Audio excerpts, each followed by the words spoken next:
Bu gapni kimgadir aytishim kerak. Shunchaki ichimga sig'mayapti. Balki meni ayblarsiz, balki jirkanarsiz, lekin menga baribir emas. Shunchaki hammasini boshidan aytib berishim kerak kimgadir. Hech bo'lmaganda o'zimga o'zim ovoz chiqarib aytishim kerak.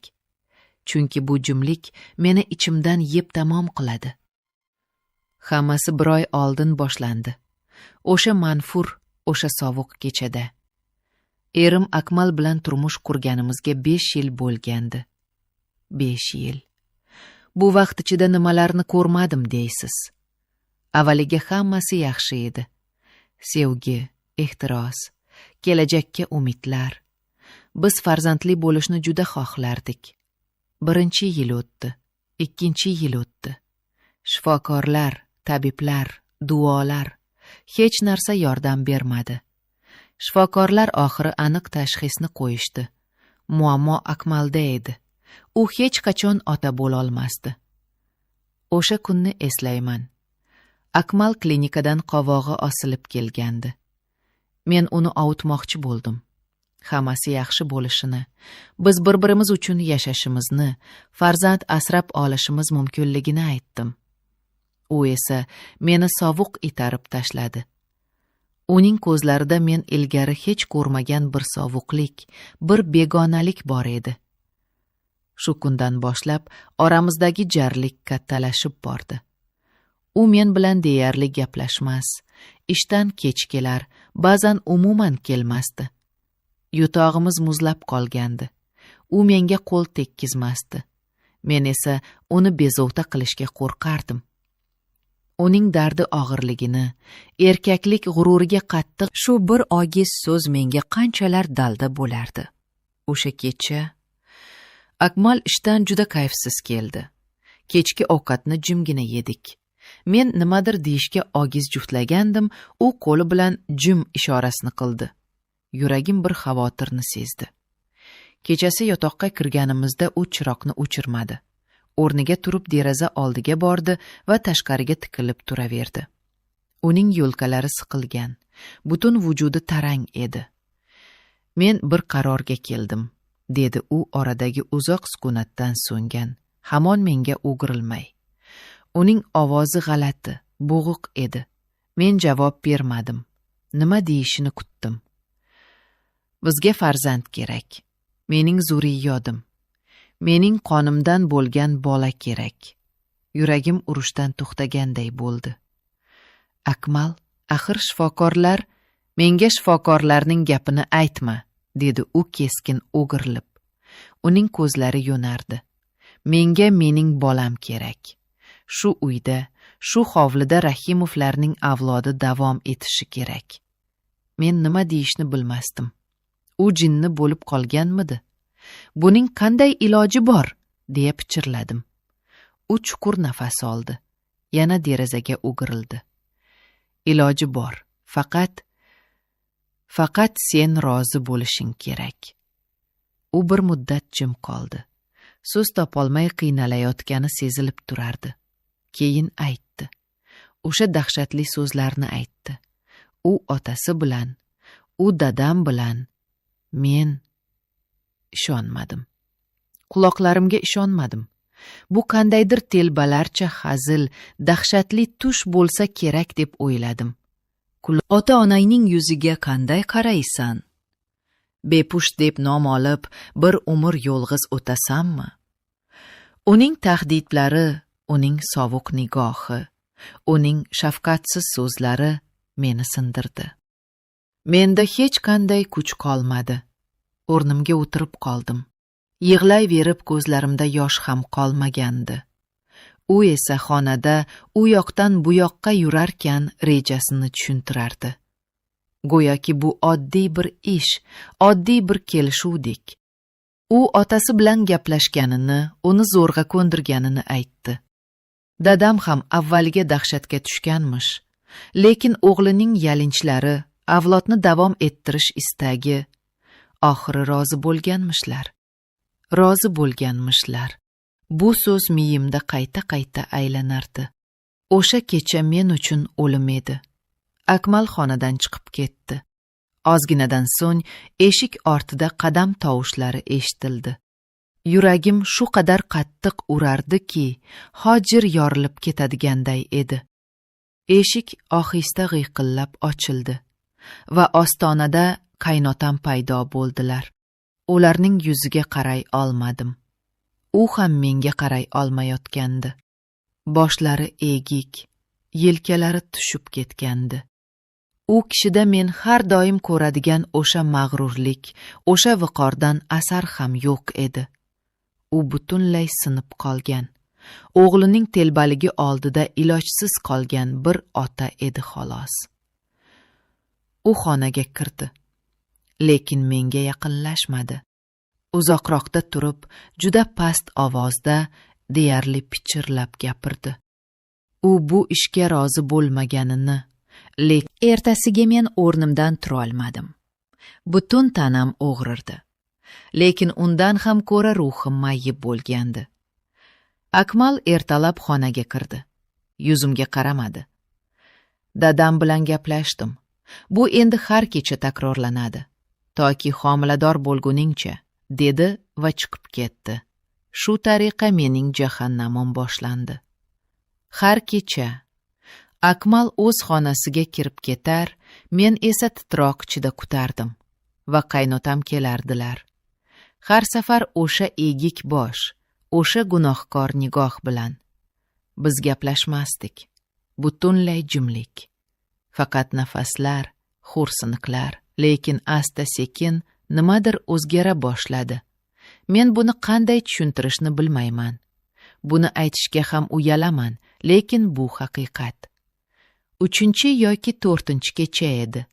Men yana o'sha holatda hissiz yotardim. Ularning qo'llari sochimni silayotganini his qildim. Juda ohista, juda mehr bilan, xuddi kichkina bolani ovutayotgandek. Men seskanib tushdim. Ular darhol qo'llarini tortib oldilar. Lekin o'sha bir lahzalik mehr, men necha yillardan beri unutgan o'sha mehr yuragimga o'tqalaganday bo'ldi. Akmal meni qachon oxirgi marta shunday erkalaganini eslay olmasdim. Keyingi kechalarda bunday mayda ishoralar ko'payib bordi.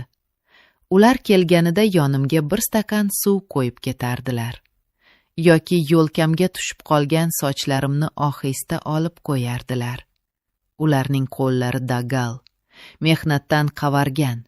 Lekin shu qaynotam bilan o'rtamizdagi jimlik endi dahshatli emas, balki mazmunga to'la boshlagandi. Biz ko'zlar bilan gaplashardik. Ularning ko'zlarida men o'z aksimni ko'rardim. Xo'rlangan, lekin sinmagan, azob chekayotgan, lekin hamdardlik topgan bir ayolni. Men ham ularning ko'zlarida o'sha dardni, o'sha majburlikni, o'sha pushaymonlikni ko'rardim.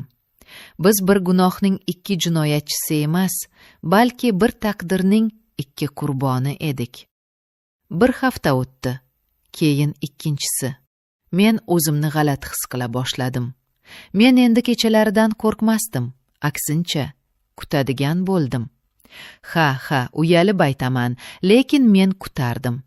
Kunduzgi xo'rliklardan, Akmalning sovuq nigohidan so'ng o'sha jimgina hamdardlikni, o'sha bir lahzalik mehrni kutardim. Bu mening sirim edi. Mening gunohkor sirim. O'zimni yomon ko'rardim, o'zimni buzuq deb o'ylardim. Lekin yuragimga buyruq bera olmasdim. Yuragim yillar davomida muzlab qolgandi. Endi esa o'sha muz asta-sekin eriy boshlagandi.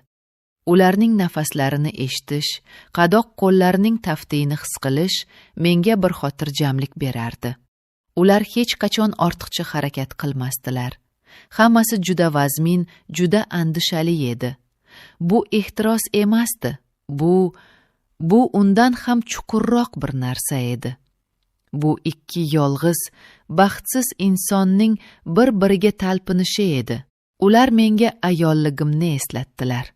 Unut bo'lib ketgan, Akmal tomonidan poymal qilingan ayollik meni hissiz bir qo'g'irchoqqa aylanib qolishdan, Akmalning nafrati ostida butunlay so'nib ketishdan asrab qolayotgandi. O'sha kecha ular ketmadilar. Shunchaki yonimda o'tirdilar.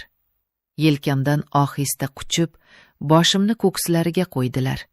Men esa juda uzoq yig'ladim. 5 yillik alamlarim, xo'rliklarim, yolg'izligim, hammasi ko'z yoshlarimga qo'shilib oqib chiqardi. Ular esa jimgina sochlarimni silardilar. Hech narsa demasdilar. Lekin shu jimliklari minglab tasalli so'zlaridan afzal edi. Shu voqeadan keyin oramizdagi devor butunlay quladi. Biz hamon gaplashmasdik. Lekin endi bunga ehtiyoj ham yo'q edi. Biz bir-birimizni so'zsiz tushunardik. Ularning har bir nigohi, har bir teginishi men uchun bir olam ma'no edi. Men bu insonni, bu menga qaynota bo'lgan, lekin aslida erimdan ham yaqinroq bo'lib qolgan insonni yaxshi ko'rib qolayotganimni tushunib yetdim. Bu dahshatli, gunohkor sevgi edi. Lekin bu sevgi edi. Men o'zimga o'zim savol berardim. Sen nimadan mazza qilyapsan? Bu xo'rlikdanmi? Yo'q. Men bu vaziyatning jirkanchligini tushunib turardim. Lekin men o'sha insonning munosabatidan, uning mehridan, e'tiboridan mazza qilardim. Ayol kishi uchun eng muhimi shu emasmi? O'zini kerakli, sevimli his qilish. Akmal menga buni bera olmadi. U hech qachon bera olmasdi. U faqat o'zini, o'z xohishlarini, o'z avlodini u bilmaydiki, men tug'ilajak farzandimni uning bolasi deb emas, balki o'sha menga mehr bergan, meni ayolligimni unuttirmagan insonning zurriyoti sifatida qabul qilishga tayyorman. Ha, 1 oydan beri men mazza qilib yotibman. Lekin bu jismoniy lazzat emas. Bu ruhiy xotirjamlik. Bu ayol sifatida o'zingni qadrli his qilish. Bu yillar davomida muzlagan qalbingga kimdir iliqlik olib kirishi. Bu gunohmi? Ha, gunoh. Bu jirkanchmi? Balki. Lekin bu mening haqiqatim. Mening achchiq, lekin shirin haqiqatim. Kelajakda nima bo'lishini bilmayman. Agar homilador bo'lsam, hammasi yanada chigallashib ketadi. Bu sirni bir umr qalbimda saqlab yashashga majbur bo'laman. Lekin men qo'rqmayapman. Chunki men endi yolg'iz emasman. Qorong'u tunlarda meni tushunadigan, menga hamdard bo'ladigan insonim bor va bu menga har qanday qiyinchilikni yengishga kuch beradi. Hozircha men shunchaki yashayapman. Kunduzlari soxta tabassum bilan, tunlari esa gunohkor baxtim bilan. Va bu baxtdan voz kechishga mening kuchim yetmaydi.